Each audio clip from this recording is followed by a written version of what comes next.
All right, guys, we're on to the second part of Lab 6, okay? This is 6B, and it starts on page 20 of your packet. All right, so hopefully you are pro now at this stuff, okay? And so for this one, like I said in the last lab, sometimes they ask us to do these algebraically to find the zeros first. Other times they ask us to sketch it first. So obviously, since part A is graphing it, they want us to sketch it first. And again, we're going to focus on the x-intercepts and the y-intercept. All right, so looking at the graph, looking at the equation, excuse me, we know a couple things. We know the lead coefficient is positive, meaning the right tail's up. We know the y-intercept is negative 72. And if we graph it on Desmos, okay, which I already went ahead and did, okay, this is what it looks like. We have zeros of, oh, my zeros went away, -6, -2, and +6. And it's a cubic, so all three of the roots are real because they're all x-intercepts. So, and then just our relative max there is 40, and since I have it, the relative min is about -135, so I can kind of make those, I'll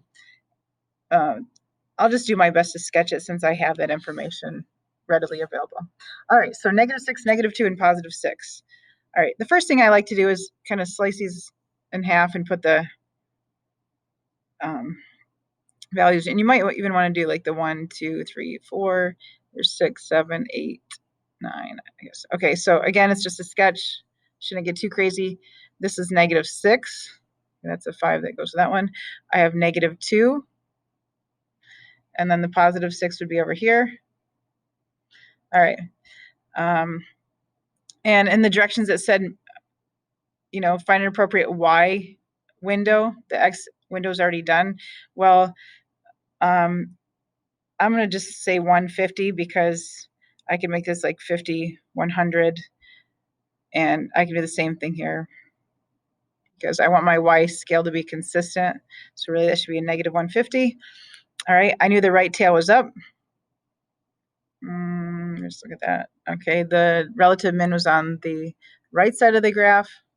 So basically it looks something like this. 35. Okay, so I have my zeros at -6, -2, and +6. And my y-intercept was at -72, which turned out to be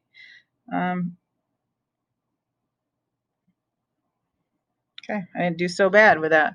All right, so there's the graph. And then it says, what are the solutions to the equation? Okay, basically it's this polynomial, but now set equal to 0. Well, the solutions are the zeros. So instead of factoring this, okay, which we could do, this one would factor by grouping, but we have the answers right in front of us. If we look at the graph, the solutions are the zeros are the x-intercepts. So x equals -6, x equals -2, and x equals a +6. And sometimes you see them written as a solution set in these curly brackets, which are, the curly brackets are pretty much designated for solution sets. Okay, and it says based on our answers for B, how must this factor? Well, again, if we have a 0 of -6, the factor is x plus 6. If we have a 0 of -2, the factor is x plus 2. And we have a 0 of +6, so a factor of x minus 6. And in the earlier video I mentioned, it's always a nice idea to just check your first terms, give us that x cubed. And if we look at our last terms, which is 6 times 2, which is 12, times -6, it gives us the -72. So if I were to distribute all of this, it would give me this whole polynomial, and I'm good to go. All right, so this video, hopefully, I know the last video was kind of long. This one should be significantly shorter. Number 3, okay, so this sketch is going to look a little bit different, and it says on part B, it says what's different about this graph, okay, if you read ahead by any chance, which you probably didn't. So I'm going to go ahead and put this in Desmos, and I already have the x cubed. I'm just going to change my coefficients here. -6x squared, And then I have a plus 12x. So plus 12x. And then my y-intercept in this case is a negative 5. All right, so notice, this is one of those cubics with somewhat of a flat spot. All right, so you really can't see the two turns, right? It's really just like one gradual turn with that flat spot. Okay, this one just has one real root, okay, has one real root. And since it's a cubic, that means two roots have to be imaginary. And I'll see that the y-intercept is negative 5, which we knew from the equation. So it looks like it flattens out from 1 to the x values of 1 to 3 and then kind of scoots up, just so I can sketch it somewhat accurately since I have the graph right in front of me. All right, so again, I'm going to kind of chunk this up. This would be negative 10. This would be negative 5. That's my y-intercept. And if you notice, the scale here is, it goes to 6. So this would be 3. I'm going to say this is 1, 2, 3, 4, 5, 6. The 0 was at about a half, a little bit more than 1/2. So it crossed the x-axis right about here. Okay, so I have this graph so far.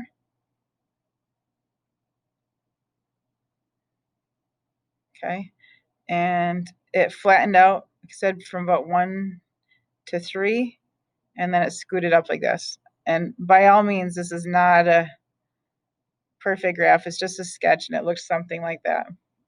All right, good enough.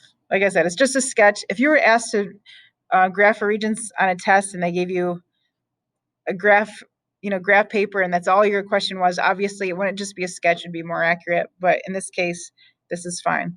All right, so we have this equation graphed, and it says, considering the graphs of the cubics you saw in class and those problems in 1 and 2, what is different about the way this cubic graph looked compared to others? Well, this one has like a little flat spot, right? And it only crosses the x-axis once. So for this one, our cubic only has one real root, okay? So there is only one x-intercept.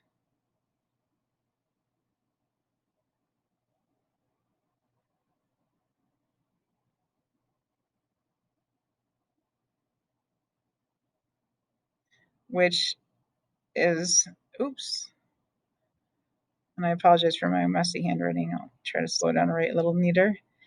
It only has one real root, right? So because it's a cubic, this one has two imaginary roots, because the total number of roots has to equal 3, because it's a third degree equation. All right. Okay, moving along. Okay, number 4 is going to be homework. Okay, and you can look, if you're confused, you can look at any examples from 6A, lesson 6A, to help you. Okay, but hopefully it'll be easy. And number 5 I'd like to talk about. It says, in general, how does the number of zeros or x-intercepts, so really they should say real zeros, because they're specifying that they are x-intercepts. Okay, that's one reason I wanted to do this with you. Relate to the highest power of a polynomial. And it says be specific. Can we make a statement about the minimum number of zeros as well as the maximum number of zeros? Well, instead of saying the highest power of a polynomial, hopefully at this point you should be able to replace that with the degree, okay, to the degree of the polynomial. All right, and so we know that the degree is equal to the total number of zeros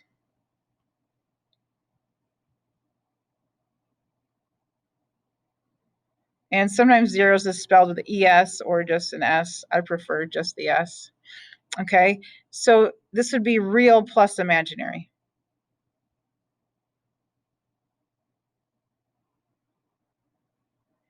okay?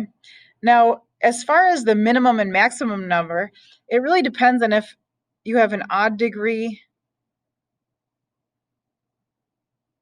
or an even degree. And I want you to think about that. You might want to pause the video and think about that. Well, the difference of the graphs of odd degrees and even degrees is odd degrees have to go in opposite directions.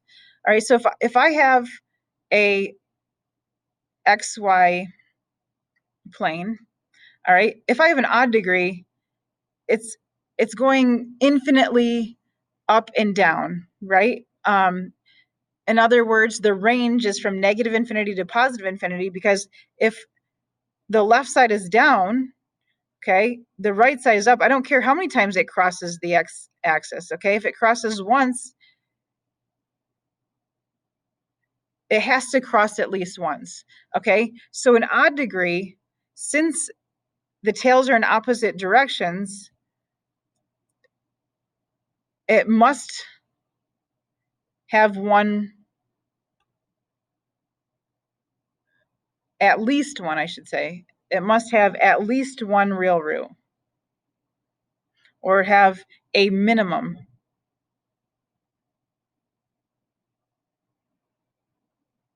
of one real root.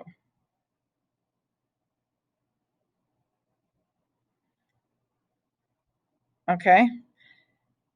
And the maximum number of roots equals the degree. And that's in every case, right?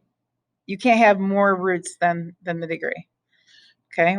And that goes with real roots too. Okay? And for a cubic, for instance, this is a cubic I was talking about, the number of real roots could only equal the degree, which is 3. Okay? So we could even specify the maximum real roots as the degree, obviously. All right, with an even degree, okay, with an even degree, since the tails are in the same direction, okay, I don't care how many turns it has. Let's change my color here. All right, it could look like this. We could keep going forever. This could be completely above the x-axis or completely below the x-axis. So if it's an even degree, you could possibly have 0 real roots.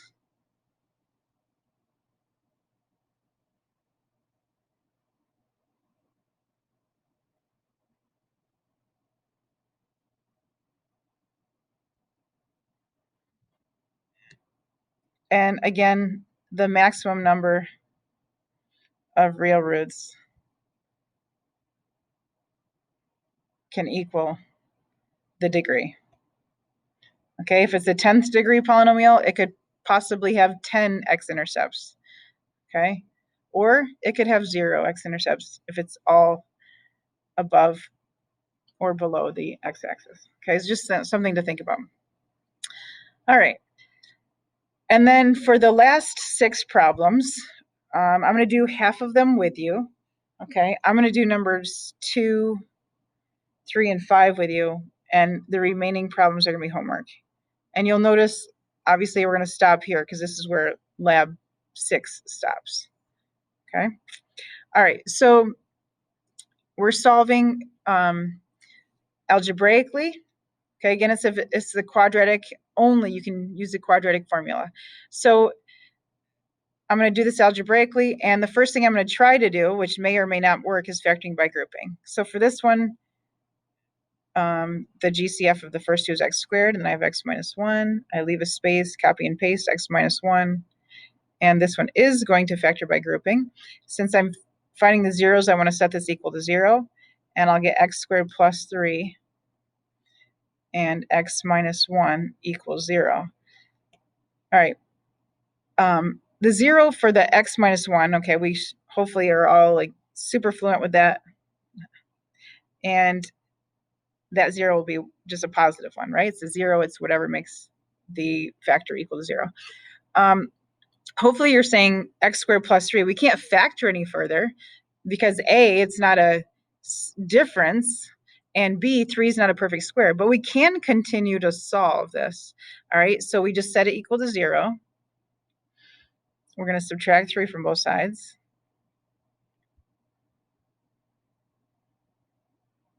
And then we're going to take the square root of both sides. And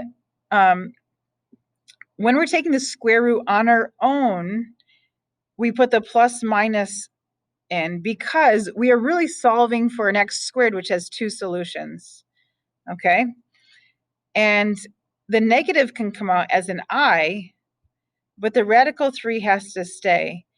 Okay? So in this case, we have 2 imaginary roots and 1 real root. And we are done. We solved for x. So in this case, we have 2 imaginary. And like I said, imaginary roots always come in pairs. And that's why it come in pairs, because you're always doing the square root of a negative. So you have to take the plus minus. And then we have 1 real root for this cubic. Okay, and again, just to reinforce, there's a total of 3, which equals the degree. All right, 2 more. Okay, with number 3, we can try factoring by grouping. And I can actually take out a GCF. Instead of just a positive 2x squared, if I want, I can get that negative out of the picture. I'm going to put negative 2x squared. All right, so in this case, it would just be x and then minus 3. Okay, and I can check by distribution. If I distributed that, it would give me my negative 2x cubed plus 6x squared. I'm good to go. Leave a space, copy and paste. And if I put a negative 1 in here, that would check out, all the signs work. So I'm going to set that equal to 0. Okay, so from factoring by grouping, if I take out the GCF of the x minus 3, I'll have negative 2x squared minus 1 as one of my factors, and x minus 3 as my other. Okay, again, this linear factor, since it has an exponent of 1, will just give me 1 solution. I should expect 2 solutions from this factor, and I'm going to set it equal to 0. Oops, I'm jumping the gun there. Minus 1 equals 0. So I'm going to add 1 to both sides. And I get negative 2x squared equals 1. Well, I could divide by negative 2 to get the x squared by itself. And x squared equals negative 1/2. Not quite done. I'm going to take the square root of both sides. And I get x equals plus or minus. I'm going to take the negative out as an I. And I'm just going to leave it as the square root of 1/2. Okay, so 2 roots here, 2 imaginary roots, 1 real root. Okay, same as the last one we did. This one has 2 imaginary roots and 1 real. Oops, not reet. Habit. Yes. So if I add these together, I have a total of 3 roots. And that's a check because I have a cubic equation. And the last one. All right, so here we go. Factoring by grouping.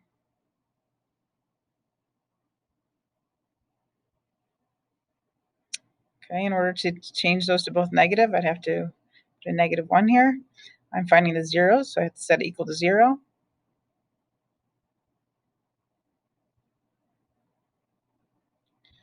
Okay, I'm going to do my linear factor first. This gives me a 0 of negative 2. This is a difference, and 1 is a perfect square as x squared, so I'm going to put my conjugate pairs. This one does factor. Okay, so I have x equals 1, x equals negative 1, and for this one, I have 3 real roots for my cubic equation. And we are done. So for homework, just to reiterate, you are going to do number 4 and then number 1, 4, and 6. And hopefully it won't take you too long. And I'm glad that this video is significantly shorter.